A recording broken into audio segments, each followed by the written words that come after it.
Well, Ken, were you too easy to play against tonight? Yeah, absolutely. I mean, we were showing up in all parts of the game tonight, and that's the first time for us this year that we've let ourselves down terribly. And Essendon, well, I'm sure were pretty good themselves. I have no doubt about that, but we didn't offer much resistance. So just their transition was just too easy at times? Yeah, it was ridiculously easy, and they handballed the ball around us and threw us and run and bounced it, and then exposed our defenders to some nearly undefendable opportunities for their forwards. Quality forwards will get you it if you give them that much space. So is it more their electrifying pace, or the fact you didn't defend that well enough? No, we didn't defend it well enough, Andrew. Look, they played. Well, I would have thought they would think they played a pretty impressive performance themselves, and they got everything right that they would like to get right, but we didn't offer enough resistance at any stage, and that was us, not them. Do you feel like you were sort of caught napping, or sort of asleep at the start, which No. was in stark contrast to last week? It was like watching the different performance, wasn't it? It was like it happened. We did it last week, and this week it happened to us, and we just got to. Things linked, perhaps. No, I don't think so. I think it's just again from our point of view, it was just so far away from what we've been. I think we've got to probably understand that first. That's not what we've been, and we've got a big sample size now. It's not just 1 or 2 weeks that we've been pretty consistent. We've been really honest and consistent for 10 out of 11 games, and gee, tonight we got a real big wake up call. So are they structural faults, or was that just effort? Oh no, I think as much as anything, we didn't defend with enough effort for large parts of the game. They were, once they got through, they were able to keep running, and we sometimes you've just got to work really hard. You don't get great days all the time. You don't have football played on your terms every week. But when you don't, you've got to maintain a consistency about your, as you said, effort, your contest, some crucial things. Because if we had won enough ball in the contest, they wouldn't have been able to flick it around as well as they did. There was a sense, though, Ken, that in the second quarter that you were coming right back into it, and then it just faded away again. Yeah, and that's what that's what we were. We were small sample size. We could play. We got a bit of a wake up. We tried to respond in the second quarter, but we couldn't maintain it. So again, that come back to what was our ability to play a flat-out game of football all night, and it wasn't there. It just wasn't there tonight. That was like a 1-2 punch by them almost, wasn't it? You gave it a go, they went bang again. Did you sort of sense after the second time they went bang that was it? Oh, the game happens like that. Sometimes, you get a side that's really on top, and then they withstand the little push back, and they come again and they finish it off almost. It was like that, wasn't the game? Felt like at half time it was basically done. We weren't ridiculously out of it, but we looked like we were a long way out of it. You had the players locked away in the rooms for a while after the game. What was your message then?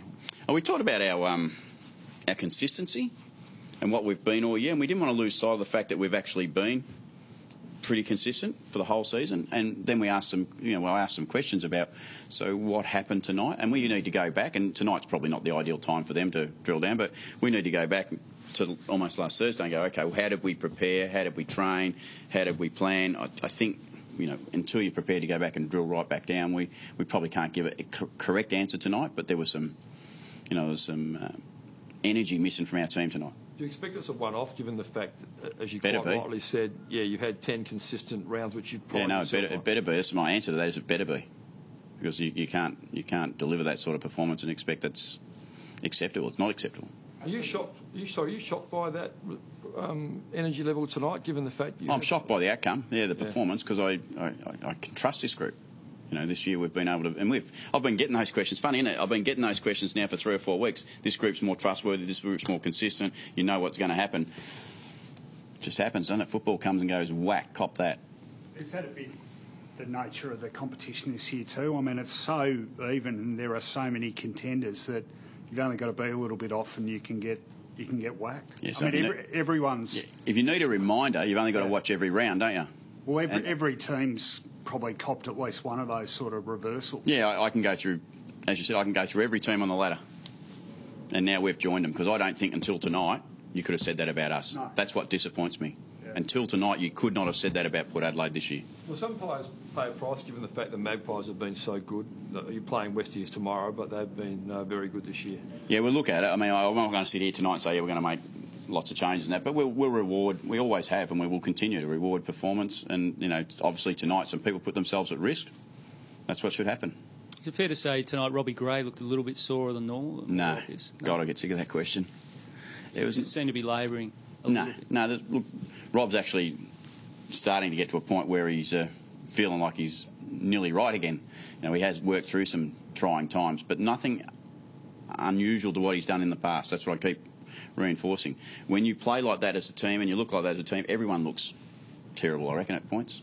So does that result sort of shake your faith a bit in where your place in the pecking order is, or do you feel like you didn't really know anyway? Ask me next week after we play next week. I reckon I'm going to back him and say, you know what, that's a little unusual for us. As you said, every team in the competition's done it. I'll back him to respond. Paddy Ryder got booed tonight. What were your thoughts on that? Paddy booed. Ryder got booed? It's his old club. That's what happens. I think everyone does it. I think I think most of the Essendon people would all be pretty proud of Paddy most times, but I understand why they would. That's the tribal stuff that goes on in footy. I don't mind it. Thank you. So, appreciate it.